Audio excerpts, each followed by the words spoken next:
Hello friends, आसंतु आलोचना करबा भिडियोटे मध्याह्न भोजन खर्च सरकार बर्तमान बढ़ावा को योजना करुँच।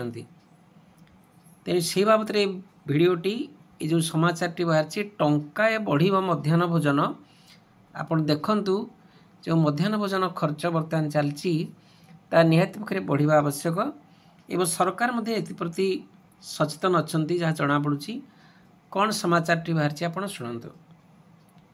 मध्याह्न भोजन खर्च वृद्धि सर्वनिम्न 1 टंका वृद्धि करने को विधानसभा स्टैंडिंग कमिटी रे सुपारिश करा जायछि। चलित वर्ष आर्थिक वर्ष यह लागू करा जाय पारे। जो स्कूल रे पिलांगा पई मध्याह्न भोजन प्रस्तुत करिवार व्यवस्था थिबो सेठारे याको लागू करा जिवो। बाजार रे दरदाम वृद्धि लक्ष्य करी कमिटी मध्याह्न भोजन खर्च वृद्धि करने को सुपारिश करिछि। मध्याह्न भोजन योजना प्रथम रु 5 श्रेणी पिलांगा मुंड पिछा हिसाब से 100 ग्राम चाउल 105 टका 90 पैसा एवं 6ठ रु 8म श्रेणी पिलांगा मुंड पिछा 150 ग्राम चाउल और 8 टका 82 पैसा आर्थिक सहायता सरकार देउछंती, जोटा कि वर्तमान आपण माने स्कूल मानकरे पाउछंती।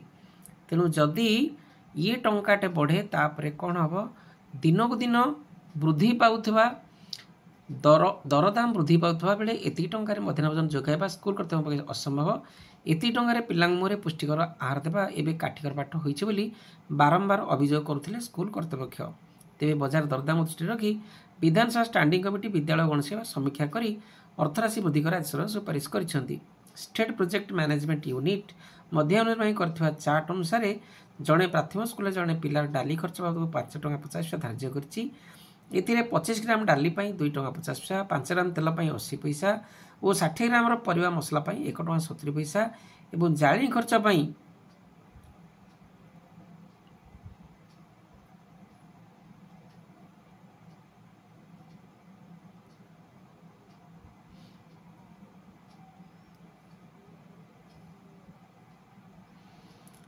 50 पैसा धार्य करिछि। सोयाबड़ी तरकारी बाबद 4 टका 20 पैसा धार्य करछंती। एथिरे 12 ग्राम सोयाबड़ी बाबद 1 टका 20 पैसा, 5 ग्राम तेल 80 पैसा, 60 ग्राम परिवा 1 टका 70 पैसा और जाळी बाबद को 50 पैसा हिसाब करिछंती। सेही परि अंडा तरकारी 8 टका धार्य करछंती। अंडा गोटा 5 टका, तेल परिवा जाळी 3 टका रखिछंती। सूचना अनुसार 2020 रे सरकार मध्याह्न भोजन प्राथमिक स्कूल पिला पिछा 5 टका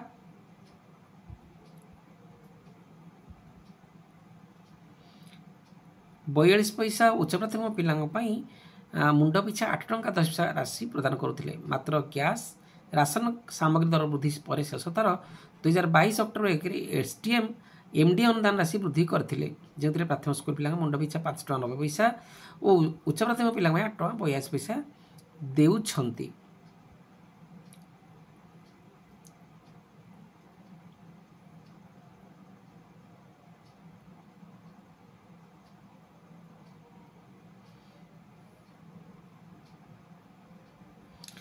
तेबे एबे जदि 1 टंका लेखाएं मध्याह्न भोजन राशि वृद्धि करा जाए तेबे प्राथमिक स्कूल पिला 6 टका 90 पैसा एवं उच्च प्राथमिक पिला मध्याह्न भोजन राशि 9 टका 82 पैसा प्रदान करिपारंती बोली सरकार यह स्थिरीकृत होइछि। कारण विधानसभा स्टैंडिंग कमिटीर सुपारिश एई अनुसार होइछि। तो निश्चित रूपे हम ये भाबार संभावना नहीं। तेणु जो बंधु मैंने बर्तमान प्राथमिक स्कूल उच्च प्राथमिक स्कूल मध्याह्न भोजन करुँच निश्चित रूप खर्च देउछंती। तेणु से बेले ये जो टंकाए लाखे बढ़ समस्त को निश्चित साहाय्य करिवो एवं पिला मानकर मध्य खाद्य उन्नति आसिबो, शिक्षक माने हैरान हेबेनी। तेणु निश्चित आम अपेक्षा करबा को दिन टंकाटे लागुछि। तेणु धन्यवाद। आपण जदि हम टीचर चैनल सब्सक्राइब करना निश्चय सब्सक्राइब करंतु। सब्सक्राइब कले आपन को समस्त वीडियो जहाँ आप चाहते सब प्रकार वीडियो आपन पाई परिबे। जेकोसी विद्यालय संपर्कित वीडियो, शिक्षक मान असुविधा संपर्कित वीडियो आपन जहाँ चाहिए आम यही चैनल अच्छी टीचर्स चैनल रे आपन प्लेलिस्ट की जातु। एमडीएम रजिस्टर ठू आरंभ कर कैश बुक पर मेंटेन करेंगे, यूसी की प्रदान करेंगे, सबकि आपण हाथ पांतारे। जदि आपन आउ किसी नूतन वीडियो दरकार आप लिखिले निश्चित आम अपलोड करूँ। धन्यवाद।